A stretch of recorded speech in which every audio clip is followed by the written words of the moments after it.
Olá, pessoal do sexto ano. Vamos aqui para a finalização do nosso conteúdo para a nossa oitava avaliação, né?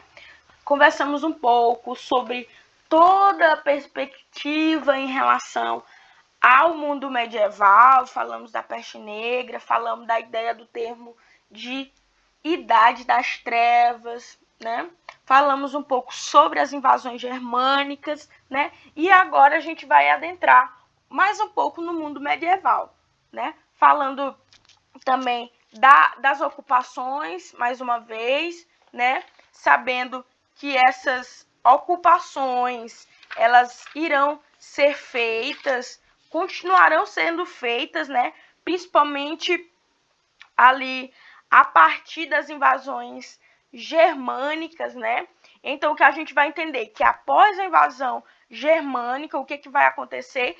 Essas sociedades elas começam a se desenvolverem, né? No período medieval e também a se interagirem culturalmente, né? Levando ali alguns dos elementos culturais, suas tradições também, e juntando ali com os aspectos culturais também de origem romana.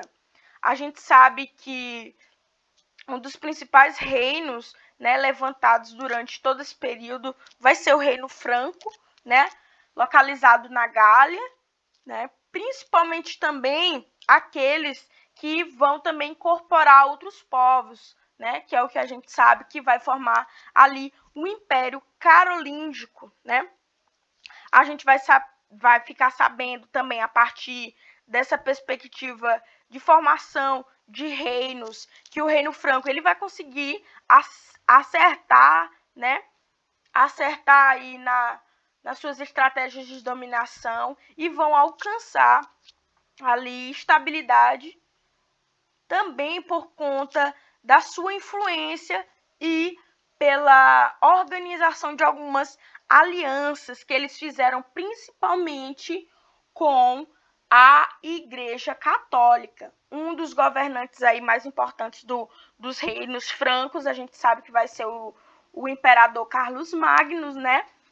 Que em seu governo alguns reinos germânicos foram conquistados e anexados ao vasto território ali franco, e é a partir do governo desse imperador que a gente também vai perceber durante a Idade Média o que ficou conhecido como Renascimento Carolíngico, né?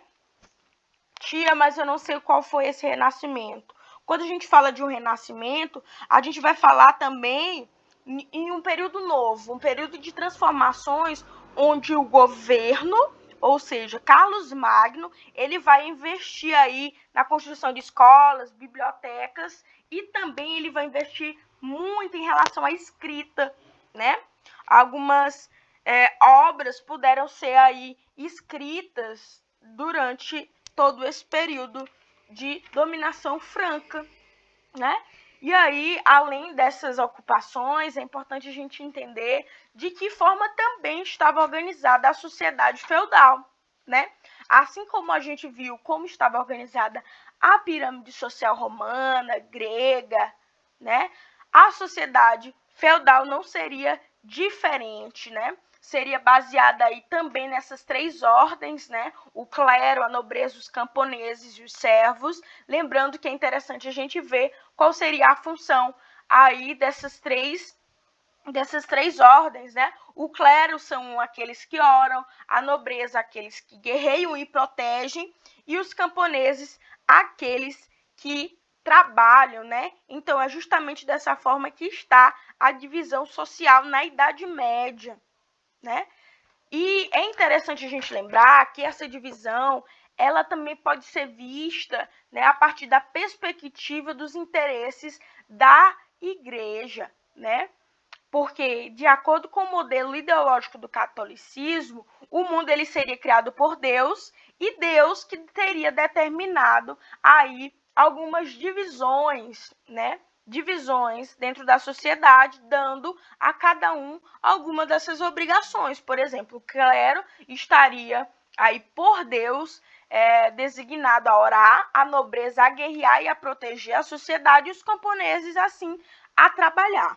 O que a gente leva disso? A gente leva que na sociedade feudal não temos mobilidade social. Tia, eu não sei o que é mobilidade social. Quando eu estou falando de mobilidade social, eu estou falando que um camponês ele não poderia chegar aí à função de clero e nem muito menos de nobre, né? Então, essa divisão social em 3 ordens, né? Ela estava aí diretamente relacionada à ideologia, né? Ali vista na sociedade, que era a ideologia católica, né? Então, para a ideologia católica, essa forma seria uma forma de harmonia, né? De um bom funcionamento da sociedade, tá? Dentro dessa sociedade feudal, é interessante que a gente saiba também o que foi o feudalismo, né? A gente sabe que o feudalismo vai ser um sistema econômico, né? Onde as pessoas elas estariam ligadas aí diretamente aos grandes proprietários rurais, né? Porque com a migração de alguns povos germânicos, o que é que vai acontecer?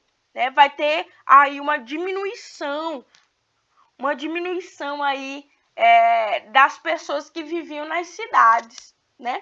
Então essas pessoas, por conta de diversas crises, elas vão se refugiar principalmente no mundo rural, né?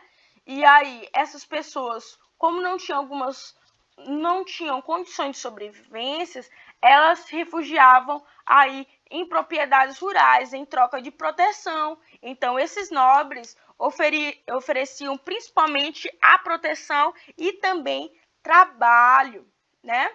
Trabalho. Eram grandes propriedades que eram chamadas de feudo, onde o modo de vida era principalmente regido pela atividade rural. Vamos entender um pouco de como era que estava organizada aí esses feudos, né?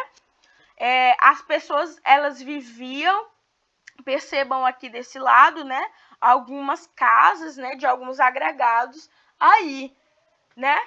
Agregados desse feudo. Então, o feudo ele consistia em uma unidade básica, né, de produção na Idade Média. Vejam aí, grandes espaços de terra onde eram cultivados diversos produtos, né? E esse feudo tinha várias partes aí importantes, como manso senhorial, manso comum, manso servil, né? A gente sabe que no manso senhorial os produtos pertenciam exclusivamente ao senhor, né? Ao senhor feudal. Nessa parte trabalhavam os servos e outros camponeses, e tudo aqui que era produzido era o quê? Era destinado principalmente para a família do senhor feudal, né? Temos também o manso comum, né? Que era onde os produtos eram retirados para uso tanto dos servos como dos senhores. Eram terras comunais, constituídas de pasto para animais, né?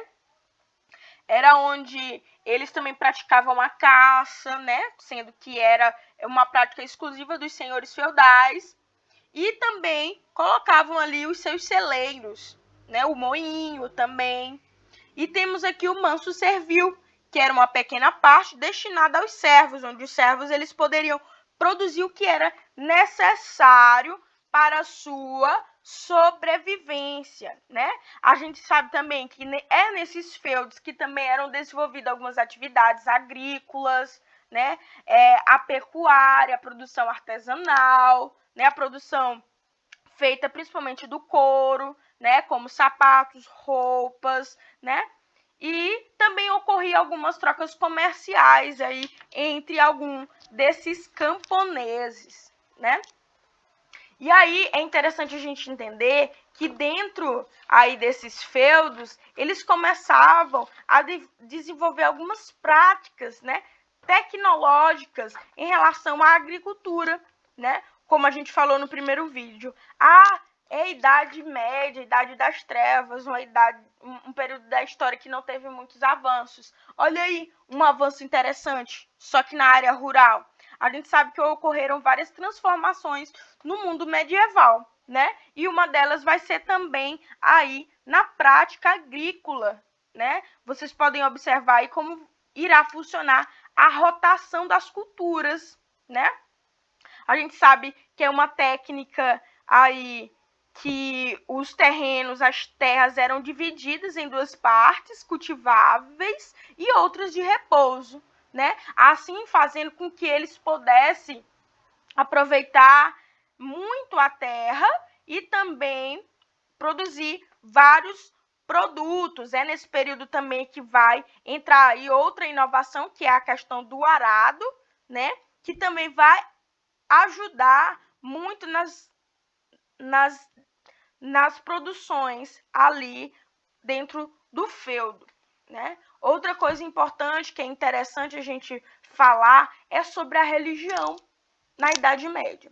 A gente sabe que a religião, desde o início da Idade Medieval, do período medieval, vai se apresentar como um grande instrumento, uma grande influência, né? Porque a gente sabe que o poder político estava dividido entre os nobres, senhores feudais, e aí a igreja não iria ficar atrás, né? É com a influência da Igreja Católica que ela vai não só conseguir o seu espaço ali no Ocidente, como também ela vai chegar, né, a também conquistar e se expandir, principalmente em partes ali também do Oriente. Vocês viram também a influência da Igreja Católica em relação, que eu falei para vocês, sobre a sociedade, né? Então, existia uma ideologia católica ali para que a sociedade ela fosse dividida dessa forma, tá, pessoal? Falando ainda sobre a influência católica, é interessante a gente perceber que na Idade Média ocorreu um dos avanços mais significativos e a Igreja Católica não estaria de fora, né? Quando a gente fala de cruzadas, a gente fala da tomada da Terra Santa, ou seja, da disputa entre os cristãos e os muçulmanos em relação a Jerusalém. A gente vai saber que as cruzadas, elas vão ser aí realmente incentivadas justamente pelo Papa Urbano II, que ele vai convocar os fiéis para expedições militares. Muitas pessoas até costumam identificar esses fiéis como os guerreiros de Cristo, né? Percebam que aí as vestimentas deles eram características, né? Eram chamados também de guerreiros de Cristo. Vocês podem perceber quando vocês forem assistir alguma série, algum filme, vocês vão perceber aí essas características, né? Essas características desses fiéis que se colocavam à frente de expedições militares, principalmente no Oriente Médio, né? Porque eram cristãos que iam lutar contra a dominação de Jerusalém, né? A gente também conhece esses cristãos, principalmente pela determinação, pelo termo de Ordem dos Templários, né? Eu acredito que muitos já ouviram isso. Então, é dessa forma que eles vão guerrear e querer a dominação de Jerusalém, né? Uma luta de cristãos contra os muçulmanos do Oriente. O que a gente tem a mais a falar sobre essas cruzadas? A gente sabe que as cruzadas elas também vão facilitar a interação e a relação comercial entre o Ocidente e o Oriente, né? Porque a gente sabe que foi aí justamente as cruzadas que facilitou aí a oportunidade também das trocas de riquezas, né? Essas trocas de riqueza, a ocupação de alguns espaços, né? Então, isso facilitou muito o desenvolvimento do comércio entre o Ocidente e o Oriente, tá? É nessa perspectiva também, quase no final da Idade Média, que a gente vai perceber que, apesar de algumas das transformações ocorrerem aí ao longo do século XI, do século XII, essas transformações, como a gente viu, não vão ocorrer apenas, né, no âmbito rural, elas também vão exceder aí os espaços e vão chegar aí no mundo urbano, né? Porque a gente sabe que com o aumento da população, com as cruzadas, com essas trocas comerciais entre o Oriente e o Ocidente, né?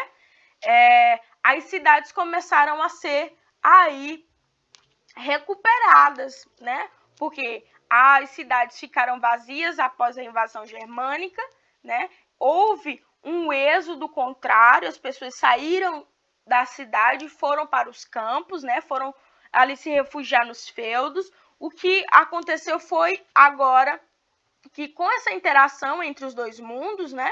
Entre o Oriente e o Ocidente, o desenvolvimento do comércio, houve o crescimento do comércio que possibilitou aí uma renovação no mundo urbano. É nesse período também que vai surgir um novo grupo social, né, que era o grupo dos comerciantes, aqueles que acumulavam as riquezas, também conhecidos como burguesia, né? A Igreja Católica, nesse período, vai condenar algumas práticas, né, desse novo grupo social, né, principalmente em relação aos lucros, né? E é dessa forma que a sociedade feudal ela estará ali sendo organizada, né? Entre camadas sociais, economia, a gente já vai perceber o comércio e a agricultura como as principais atividades econômicas, né? O surgimento aí de um novo grupo social, o desenvolvimento de tecnologias no campo, né? O desenvolvimento do comércio. E aí a gente percebe que Idade Média, né? Idade Média é algo superior ao termo Idade das Trevas, apesar de ser um período de doenças, de fome, de crises, a gente entendeu que o mundo medieval aí foi bastante importante para a humanidade.